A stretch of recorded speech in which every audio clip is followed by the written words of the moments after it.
Have you had physical symptoms for some time? Are you unsure what is causing them? You might be wondering whether you have Lyme disease, also known as Lyme borreliosis. You may have heard a whole range of stories about the ways to test for it. In this video, we will tell you about research into cellular tests for Lyme disease. First, a few facts. In Europe, more and more people come into contact with ticks. Indeed, the number of Lyme disease cases has been rising in many European countries. Most patients with Lyme disease have an expanding skin lesion at the site of a tick bite, but some might have more serious symptoms such as neurological symptoms or joint swelling. A minority of patients might experience long-lasting symptoms such as fatigue, joint and muscle ache, or concentration problems despite proper antibiotic treatment. We already know quite a lot about ticks and tick-borne diseases, but more knowledge is needed. This is why the North Tick Consortium is involved in multiple research projects and strives to increase the knowledge on ticks and tick-borne diseases in Europe. Recently, in the Netherlands, at Amsterdam UMC, the Radboud UMC, and the National Institute for Public Health and the Environment, the Victory study was performed. The researchers worked closely together with healthcare providers and patients concerned. The research involved cellular tests that are sometimes used to identify Lyme disease. Are those tests reliable or not? It is sometimes difficult to determine whether someone has Lyme disease. Hence, a little more explanation. Two kinds of diagnostic tests are used: direct and indirect. Direct tests try to identify the Lyme bacteria themselves in the body.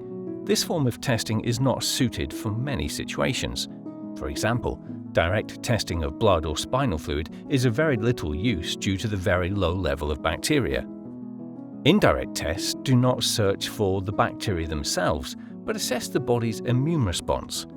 The most well-known form of indirect testing is antibody testing. Another form is also known as the cellular test. Cellular tests rely on another part of the immune system, and you may know these as ELISPOT or LTT. These tests are offered by private companies or private clinics in some European countries, and especially in Germany. The sensitivity and reliability of cellular tests have not been proven. This is what the Victory study aimed to do. In doing so, several tests from different providers were investigated. There was quite some variation in the test's sensitivity. For every 100 patients with Lyme disease, 12 to 54 people correctly got a positive result. This means that as many as 46 to 88 of the 100 patients incorrectly got a negative result. They did have Lyme disease, but the test could not identify it. The result they got was therefore wrong. The reliability of the cellular tests was also examined. Do people without Lyme disease actually get a negative test result? Let's look at another group of 100 people, but now without Lyme disease. Depending on the tests examined, 31 to 82 of the 100 people without Lyme disease tested negative. 18 to 69 of these people therefore incorrectly tested positive.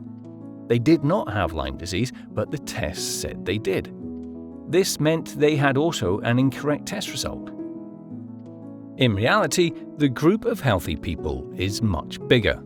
This means there are a great many people with a false positive result.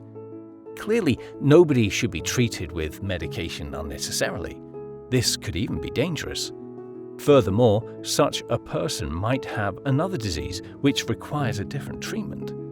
Conversely, missing Lyme disease is also a major risk. In short, the cellular tests examined are not a good way of detecting or ruling out Lyme disease. You might have some questions about Lyme disease or how to identify it.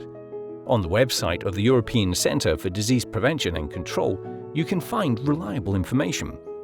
Depending on where you live, there might also be information available on the websites of national expertise centres or public health institutes.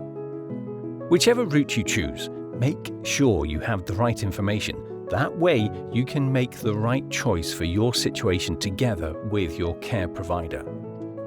We will continue in our quest for better methods to identify Lyme disease. This animation was made possible by ZON-MW, the European Regional Development Fund and the North Sea region, Radboud UMC, the National Institute for Public Health and the Environment, Amsterdam UMC, and the North Tick Consortium.